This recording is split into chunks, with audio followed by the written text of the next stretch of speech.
You know, Jon, the Switchblade Conspiracy, we're a lot like this Hummer right here. We're big, we're bad, and we plow through anything, and I mean anything that gets in our way. Next in our way is the team of Drake Younger and Jimmy Havoc. I know Drake Younger well. Me and Sami Callihan, we fought Drake Younger in Philadelphia, Chicago, Cincinnati, Indianapolis, Germany, everywhere in between.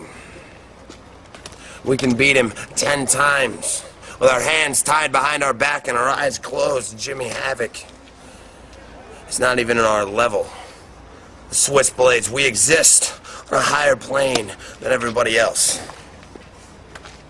We are gods in the ring. We are what other wrestlers everywhere dream of being.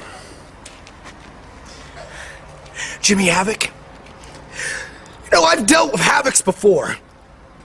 And if my memory in this head of mine serves me correct, last time I was in the ring with Havoc, it didn't end too well.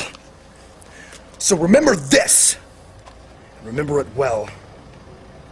I don't go anywhere, and I mean anywhere, without my Switchblades and my WXW tag team titles.